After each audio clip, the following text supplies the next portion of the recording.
Moshe Dayan, Yitzhak Rabin, Uzi Narkis, autant de noms associés à la victoire militaire israélienne en 67. Mais si je vous disais que le roi du Maroc, Hassan II, avait aussi contribué à la victoire éclair de l'État hébreu.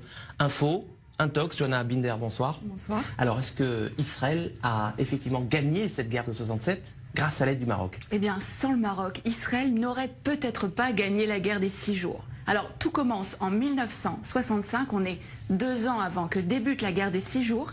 Les grands leaders du monde arabe se retrouvent à Casablanca. C'est le 3e grand sommet de la Ligue arabe. Alors, vous vous en doutez, le Mossad ne fait pas partie de la liste officielle des invités, mais il est là et il va recueillir des informations cruciales. Il y a un protagoniste, c'est Nasser, le président égyptien, le leader de la coalition arabe. Alors dans quel état d'esprit est-il à la veille de cette conférence? Il déclare à Assouan en février: l'année 1965 est la plus dangereuse des années de la lutte arabe. Israël prétend que les Arabes s'apprêtent à perpétrer une agression. Cela signifie qu'Israël a l'intention de nous attaquer. Nous devons donc être prêts à riposter. En septembre, donc quelques mois après, a lieu ce sommet de la plus haute importance. À l'ordre du jour, l'état des forces armées des pays de la Ligue arabe, avec cette question: sont-ils prêts à faire la guerre contre Israël? L'autre homme clé de cette histoire, c'est Hassan II, le roi du Maroc. Il va permettre aux renseignements israéliens de connaître ses ennemis. Et c'est à ce moment-là que le Mossad va donc entrer en action. Oui, absolument. Le Mossad va donc préparer cette opération en amont de la conférence. Plusieurs jours avant, une équipe du Shin Bet et du Mossad, il s'appelle à Tsiporim, donc les oiseaux, vont occuper le dernier étage du très luxueux hôtel à Casablanca où sont attendus les dirigeants arabes et où va aussi avoir lieu la conférence.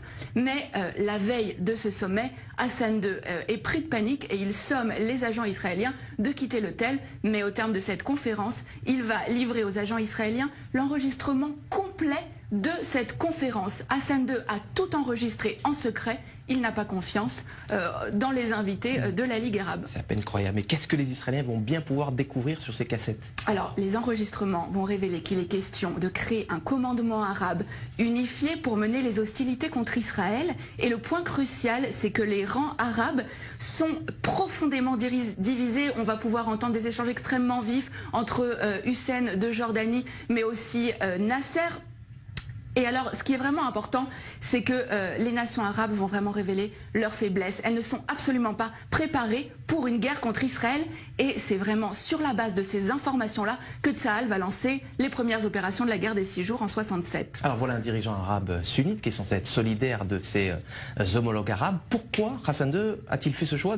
Qu'est-ce qui l'a motivé? Alors, ce qu'il faut savoir, c'est qu'avant déjà ce sommet, le Maroc et Israël entretenaient déjà des relations stratégiques. Hassan II avait accepté que des juifs marocains émigrent vers Israël, en échange de quoi Israël fournissait une aide logistique au Maroc, notamment en formant ses militaires. Et suite à cette opération, qui a vraiment été considérée comme le fleuron des renseignements israéliens, Israël est en dette vis-à-vis du Maroc. Seulement un mois plus tard, en octobre, cette dette a un nom, c'est Mehdi Ben Barka, le plus farouche opposant d'Hassan II. Le Mossad participe à l'opération Baba Batra. L'objectif, c'est faire disparaître absolument Ben Barka, Baba Batra aux initiales donc de Ben Barka, mais c'est aussi le nom d'un traité du Talmud. Le Maroc a donc été un allié indispensable à Israël dans la guerre des 6 jours, même si, on le voit bien, aucun cadeau n'est gratuit. La petite histoire de la grande histoire. Merci Johanna Binder pour ces détails croustillants, dignes des plus grands films d'espionnage. Merci d'être passé nous voir sur le plateau du Mag Orient.